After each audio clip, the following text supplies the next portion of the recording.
In today's video, I'm going to rank every business in GTA Online in the hopes of making the decision of which businesses to buy and which ones to avoid a little bit easier. Now for this tier list, there are three factors I'm going to use in determining where to rank a business, the first of which being how much money it can make you. The second are any unique features or benefits the business provides, and the third is how much fun it is to use. There are 5 tiers going from trash all the way up to goated, and with that being said, let's get into the ranking. The first business to rank is the Acid Lab, and this goes straight into the goated tier. In my opinion, it's one of the best businesses in the entire game because it makes you up to $100,000 every single hour in partially passive income. The way the business works is you either purchase or steal supplies. Those supplies over time get turned into product which you could later sell for a profit. And if you have the equipment upgrade and sell in a public lobby, you could make up to that $100,000 that I mentioned. The sell mission only ever has one vehicle, and that vehicle can be upgraded, making the sell missions a lot easier. But by far the best part of the business is that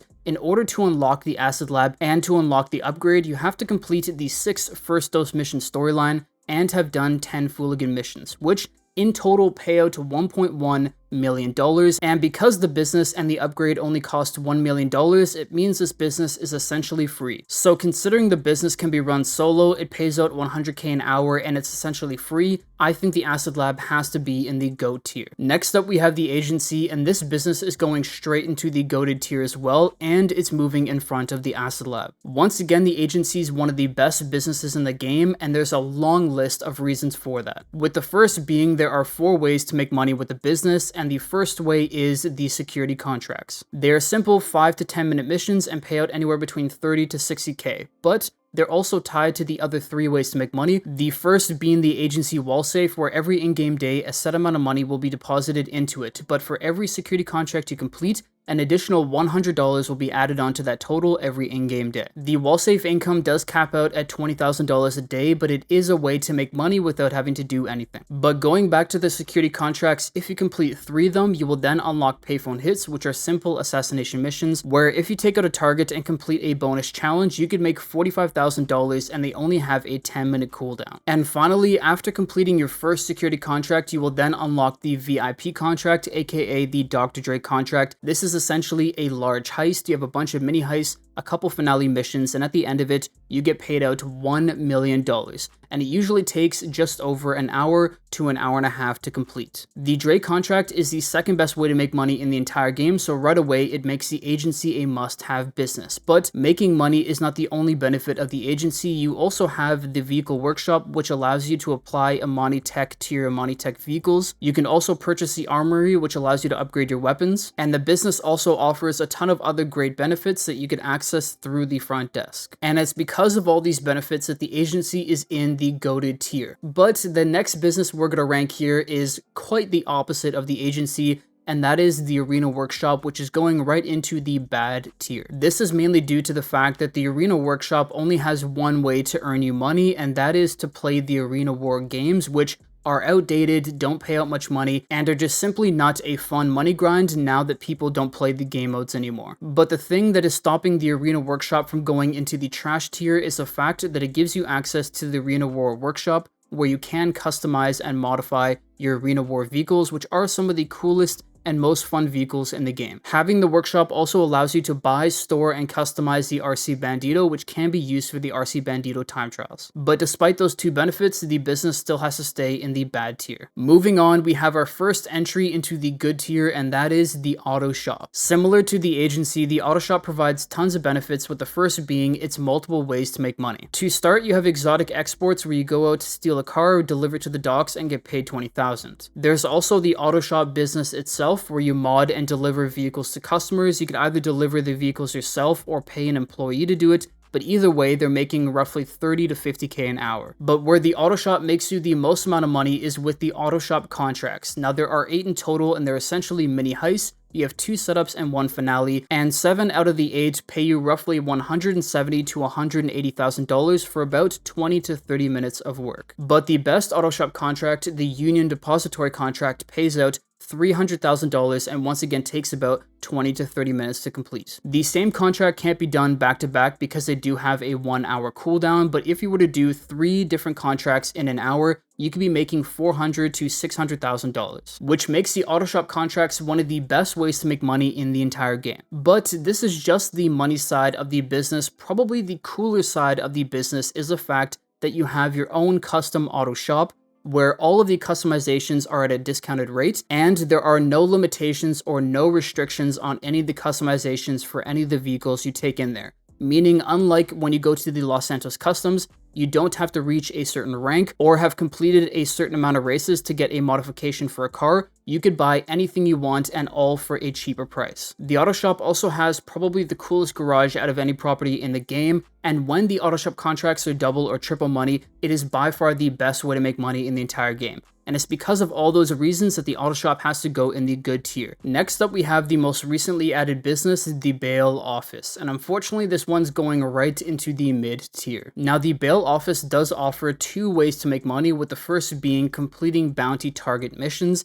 These are simple 5 to 10 minute missions where you have to go out, neutralize a target, and bring them back to the bail office. Now, there are 3 normal targets that can be done once every 48 minutes and pay out between 35 to 40k, and there's also one high value target that will pay over $100,000 but can be done only once per day. Now, although these missions do pay out roughly 150 to 200 grand every hour, excluding the high value target, there's only a couple different missions you could get, and they do get boring to complete over time. And because they do have a 48-minute and a 1-day cooldown, these missions aren't that replayable, which doesn't make it much fun. The other way to make money with the business is with the bail office agents, and you could send off 2 every 48 minutes and they will get you $5,000 to $10,000 each. And while that is decent money considering you don't have to do anything except for send them off, because they each cost $750,000 to hire, having the bail office agents are a complete waste of money. Now, if the bounty missions were ever given a payout buff or a decrease in the cooldown, I think the bail office could move up to the good tier, but for right now, the business is underwhelming, and that's why it's in mid. Although, speaking of businesses in the good tier, the next one, the bunker, is going right into the good tier. The bunker offers 2 ways to make money, with the first being the gun running business, where similar to the agency, if you purchase or steal supplies,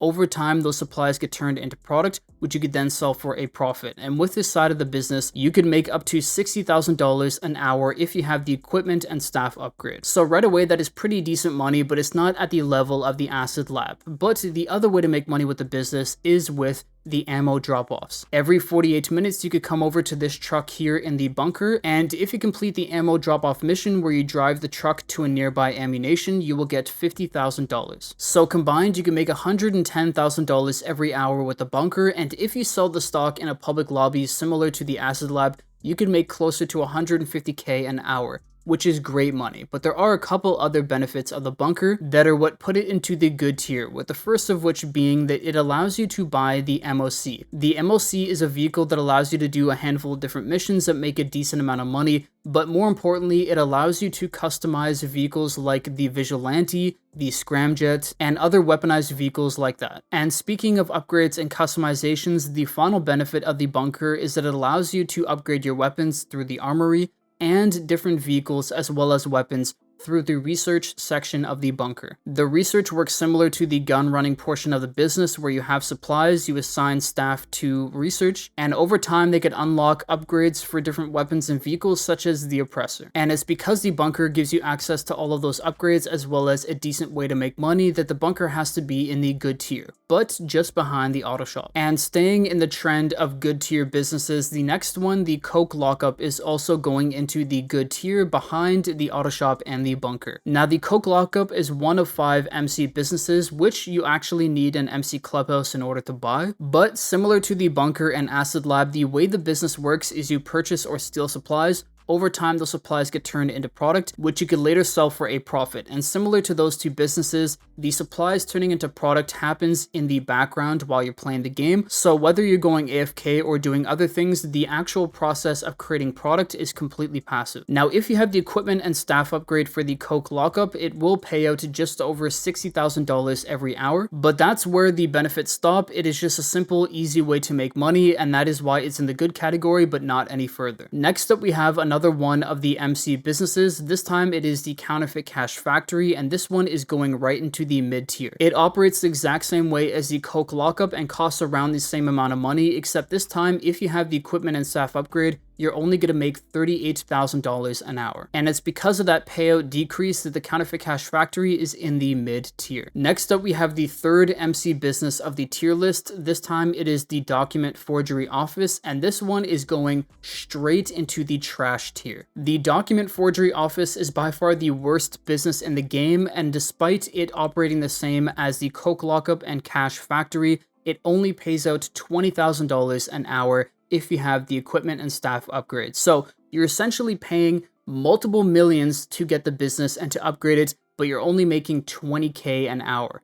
Honestly, in my opinion, even when this business is double money, I'm not touching it. It only offers one other benefit, which is tied to another business that I will touch on later. But even with that, it's not worth buying or grinding out. You can make more than 20 grand doing just about any other money method in the game. But enough of me dogging on the document forgery office. Let's now move on to the next business, which is the executive office. And this one is going into the good tier. Now, you may be a little bit confused by this because by itself, the executive office doesn't offer much. You get access to exported mixed goods, which is a simple mission where you drop off a flatbed truck to a location and get paid 50K. Those can be done every 48 minutes. And having a CEO office also allows you to do unlimited VIP work. But the main reason why the business is in the good tier is because it gives you access to two other businesses in the game, being special cargo and vehicle cargo. Now, although I'm doing this tier list in alphabetical order, because these two businesses are connected to the CEO office, I might as well do them now. First, we'll do special cargo. This one slots into the good tier, and the way it works is you do source missions where you steal crates, bring them back to a warehouse, and then you could sell those crates for a profit. It's a monotonous yet simple money grind that pays out a couple $100,000 an hour, which is very good, but the best way to run the business is to passively source your crates by using the technicians at each warehouse. You can pay them to source you 1 to 3 crates every 48 minutes, and if you do this enough and build up enough stock in your special cargo warehouse, when special cargo goes on double and triple money, you can sell the warehouses for many millions of dollars very easily, making it a great money method in the game, and it's why it is in the good tier.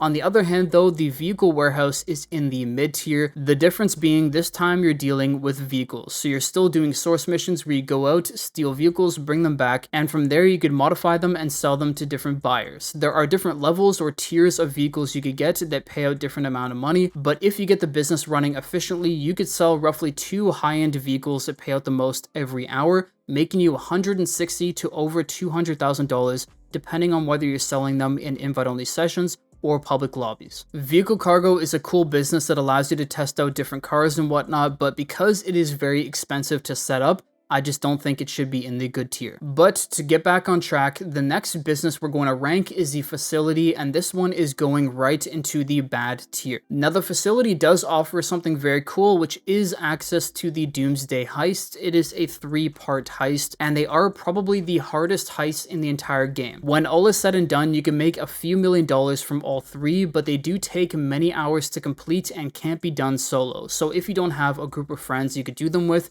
you're going to have to rely on randoms to do the missions, and as we all know, that could be absolute disastrous. The facility does also offer the ability to store and customize large weaponized vehicles like tanks, and you could also get the orbital cannon, which is essentially a nuke. But aside from that, the facility doesn't really offer much. So considering the main sell of the facility being the heist, can't be done solo, aren't the easiest to do, and take up a ton of time, I just think the business is one that most people can avoid, and therefore I think it should go in the bad tier. But the next business on the tier list is one everybody should have, and it's why it's going into the good tier, and that is the Hangar. Now, last year, the Hangar got a huge buff and a huge update, making it one of the best businesses in the entire game, and this one works similar to Special Cargo. You're going out doing source missions, bringing crates back, and then selling them for a profit. If you run the business correctly and have a decent aircraft like the Raiju or a Sparrow, you could make up to $750,000 per hour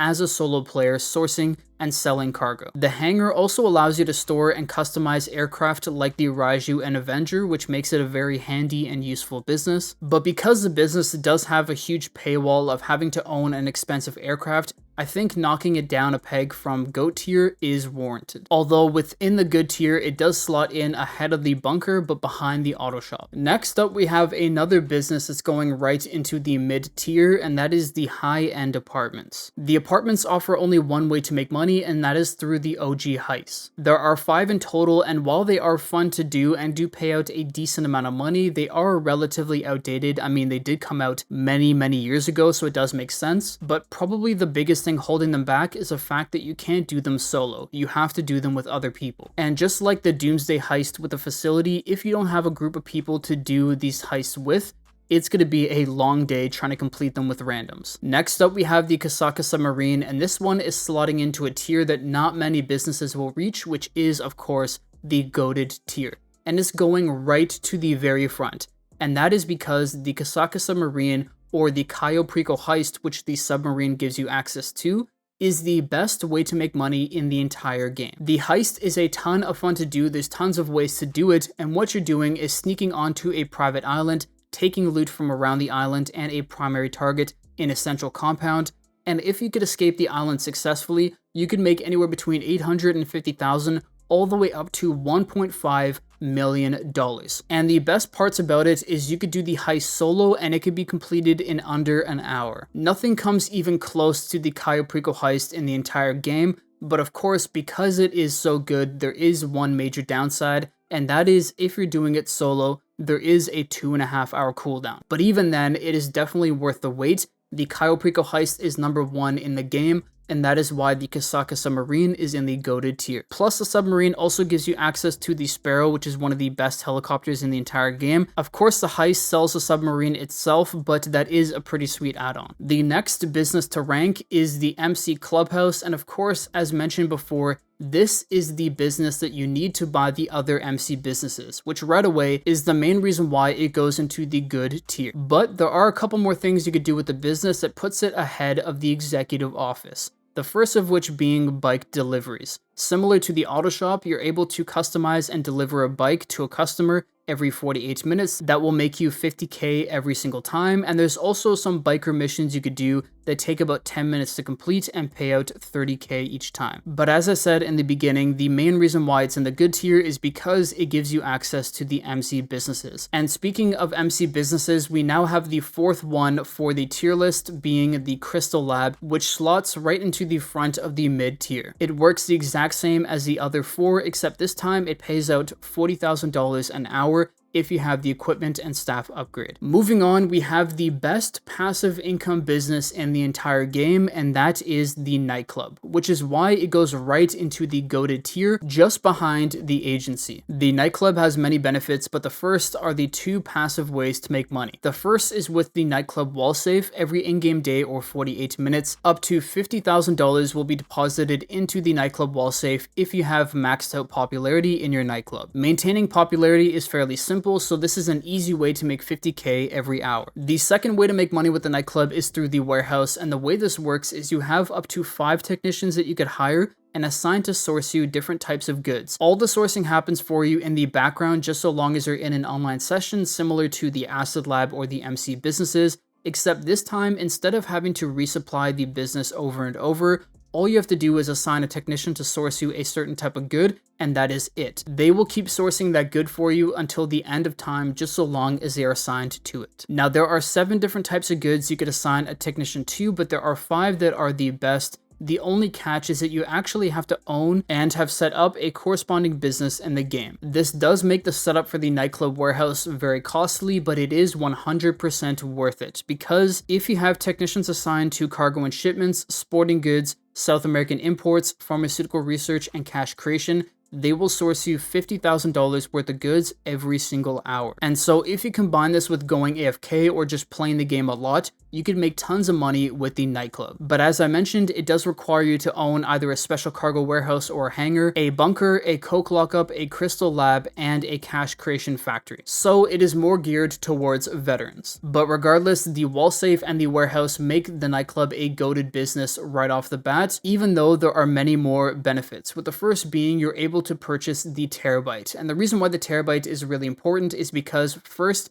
it offers a handful of really easy missions that make you decent money, but second, it is the only vehicle in the entire game that allows you to customize the Oppressor Mach 2, which is by far the best vehicle in the game, making the Terabyte a must-have. The Nightclub also offers up to 30 spaces of garage space, and for the cell missions, you only ever get one cell vehicle that can be modified to make the cell missions a lot easier. So all around, the business is great, and that is why it has to be in the goated tier. Up next, we have the Retro Arcade, and this one's going into the good tier for one main reason, and that is the fact that the arcade allows you to do the Diamond Casino Heist, which some argue is the best heist to do in the entire game. The heist is by far one of the most fun to do in the entire game, and it can be done many times because it barely has a cooldown. The only issue with the heist is that it can't be done solo, but considering you could make roughly $1 million every time you complete it, it is by far one of the best money methods in the entire game. The arcade also offers you some passive income through the arcade machines, which is paid out every in-game day, similar to the Nightclub wall save. Plus, aside from money, the arcade also gives you access to one of the most important things in the game, being the Master Control Terminal. The Master Control Terminal acts as a central computer that allows you to access many different businesses in the game, some of which being the Nightclub, your different MC businesses,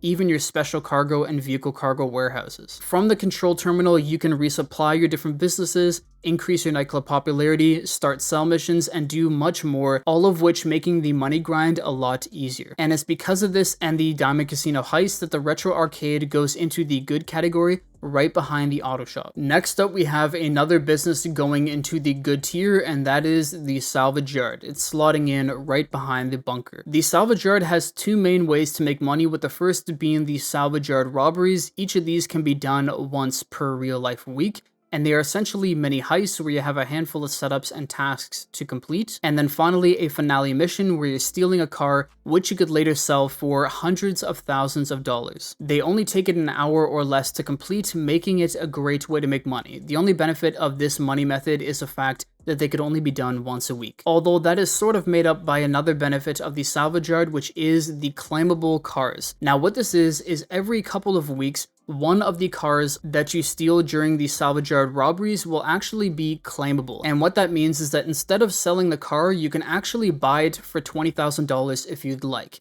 And usually it is a great deal because oftentimes these cars go for many millions of dollars. Although if you have the document forgery office, which is the only other benefit I talked about earlier of that business, you're actually able to buy the car for $10,000 instead of $20,000. Either way, you're getting multi-million-dollar cars for $10,000 to $20,000, which is a huge benefit of the business, and on top of that, the heists are pretty fun. The only other benefit of the business is the second way to make money with it, which is through the salvaging of cars.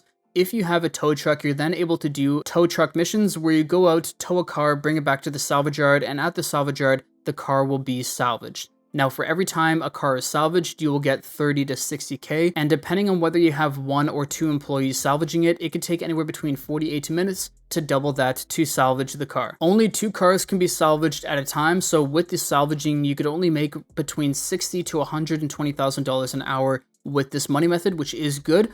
But on top of that, for every car you salvage, the amount of money deposited into your salvage yard wall save every in-game day will increase all the way up to a max of roughly 20-something thousand. So overall, the business makes decent money, but of course the main selling point is that claimable feature with the salvage yard robberies. And with that, we are now on to the final business in the tier list, and that is the final MC business, which is the grass farm. Of course, I'm changing the name here, similar to how I did with the Crystal Lab. But anyways, the grass farm is going right into the mid tier, right behind the counterfeit cash factory. And that is because the grass farm is the second worst MC business. Once again, runs the exact same as the others, but with the staff and equipment upgrade, it only pays out $34,000 an hour. But with that being said, that is every business ranked in GTA Online. I hope this video helped you guys out if you're trying to decide which ones to buy and which ones to avoid. Let me know in the comment section down below if you agree or disagree with any of the rankings on this list. And with that being said, I'll see you in the next one.